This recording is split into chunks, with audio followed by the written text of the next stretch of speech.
உங்க விஜய் அவ்வளவுதான். 1977ல நீங்க போடாத ஓட்ட 2026ல நீங்க போட்டிருக்கிறீங்க. என்ன ஒண்ணு, இன்னும் கொஞ்சம் அதிகமா ஆதரிச்சிருந்தீங்கன்னா கொஞ்சம் நல்லா வந்திருக்கும். பட் பரவாயில்ல, ஃபியூச்சர்ல வரப்போற எல்லா தேர்தலையும் உங்களுடைய முழு சப்போர்ட்டை என்னால் வாங்க முடியுன்ற அந்த ஒரு நம்பிக்கை இப்போ என் மனசுல ரொம்ப ஆழமா பதிஞ்சிருக்கு. ஏன்னா நீங்க அமைச்சு கொடுத்திருக்கிற இந்த ஆட்சியில எல்லா நன்மைகளையும் நீங்க கண்கூடா பார்க்க தான் போறீங்க அப்படின்ற அந்த கான்ஃபிடன்ஸும் இப்போ என் மனசுல ரொம்ப ஆழமா பதிஞ்சிருக்கு.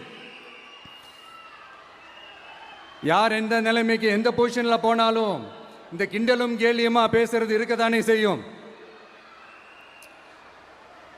நம்மளை பத்தி, நம்ம அரசியலை பற்றி, நம்ம பேச்சை பற்றி இந்த கிண்டலும் கில்லியமா பேசிட்டு தானே இருப்பாங்க. அவங்க எல்லாருக்குமே என் சைட்லேருந்து ஒரே ஒரு ரிக்வெஸ்ட், தயவு செஞ்சு நிப்பாட்டிடாதீங்க.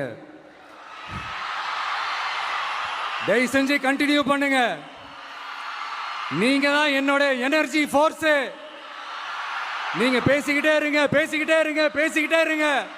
நான் மக்களுக்கு தேவையான நல்லதை செஞ்சுக்கிட்டே இருக்கேன், செஞ்சுக்கிட்டே இருக்கேன், செஞ்சுக்கிட்டே இருப்பேன். அடுத்து இப்போ நம்ம புதுசாக அந்த சூட்லாம் போட்டு வரோம்ல, அதை பற்றி கூட நிறைய பேர், ஏன் நாமெல்லாம் கோட் சூட்லாம் போடக்கூடாதா? அதிகாரம் செய்கிறவங்களும் ஆதிக்க சக்திகளும் மட்டும்தான் கோட் சூட்லாம் போடணுமா என்ன? அப்பெல்லாம் எதுவுமே கிடையாது. நான் என்ன கலர் கலராக போட்டு வரேன், ரெண்டே கலர், நம்ம எல்லாரும் மனசு மாதிரியே பிளாக் அண்ட் ஒயிட்.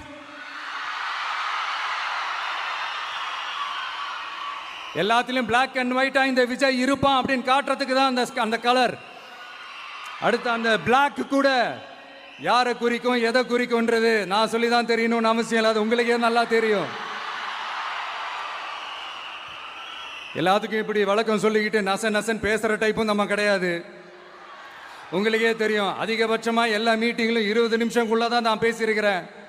அதனால் இப்போ மக்கள் என்கிட்ட என்ன சொல்கிறாங்க அப்படின்னா, இந்தப்பா விஜய், நீ எங்களுக்காக உழைக்கிறதுக்காக வந்திருக்கிற, அந்த வேலையை மட்டும் பாரு, உன்னை பற்றி பேசுகிறவங்கள நாங்கள் பார்த்துக்கிறோம் அப்படின்னு சொல்லிட்டாங்க. சரி, ஆனது ஆச்சு. இப்போ என்ன, உனக்கு எதிரிகளே இல்லையா அப்படின்லாம் கேட்டால் அப்படிலாம் நான் சொல்ல மாட்டேன்.